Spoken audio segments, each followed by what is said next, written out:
Посакам добро утро на Ивана, која што ќе разговара со Гоце Стевковски. Инаку, Ивана, гледам дека си меѓу 4 зида, така што оние убави моменти кога линковите ги правевте на отворено, по се изгледа се веќе минато зад нас. Така му доаѓа некако. Ајде, добро утро!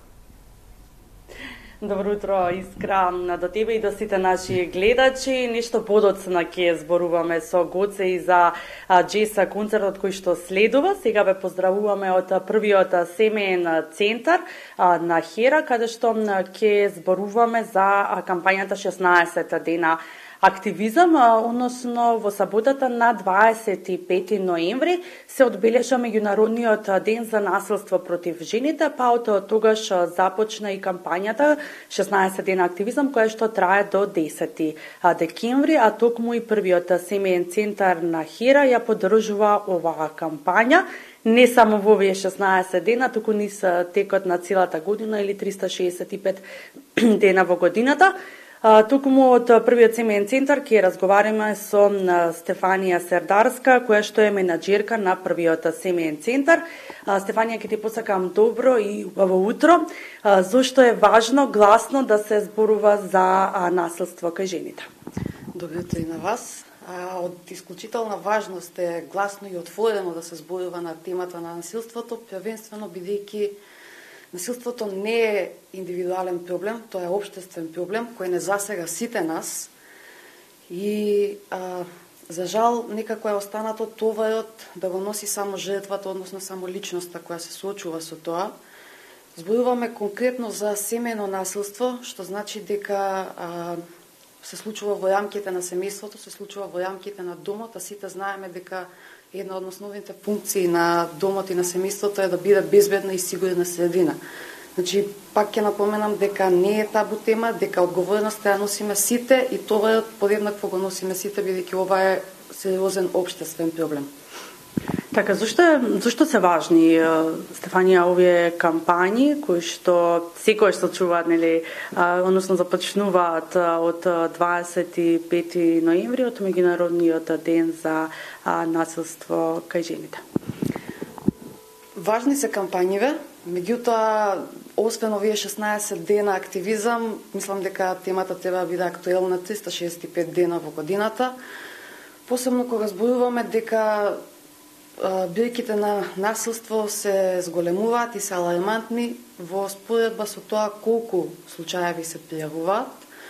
Целта на ваквите кампањи е да се подигне јавната свест, да се подигне свеста и совеста на околината во однос на семејното насилство и генерално на родово базирано насилство.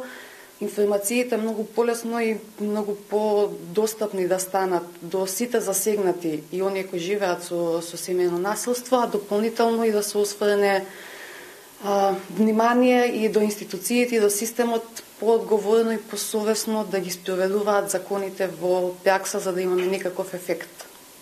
Така, какви се услуги се нуди во првиот семеен центар на Хера, кои се можеве да дојде, како може да ви се контактираат, како може да дојдат до вас сите оние кои што имаат потреба?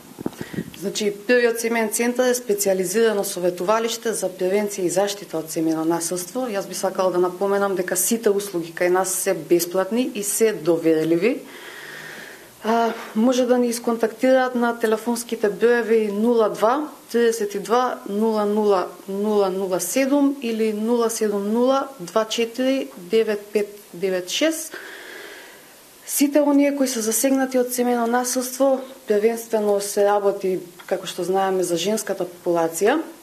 Меѓутоа нудиме услуги и за деца, а дополнително имаме и специализирана програма за работа со сторители, односно советувалишен третман за сторители, како една од мерките за заштита од семејното насилство. Од услугите нудиме психосоцијално советување, имаме бесплатна правна помош и застапување, дополнително информирање за сите постапки и за начинот на пријавување, како и придружба до соодветните институции каде што се пријавува насилството. Колку се охрабруваат и веќе нас жените, или споменавте дека жените нели поголем број процентот на оние кои што се нели кои што го трпат семејното насилство, колку се храбри во овој потек да се јават и да дојдат подоцна, нели, односно пред се да го пријават насилството, но подоцна и да дојдат на онаа терапија која што е потребна и која што ја нудите бесплатно во првиот семеен центар.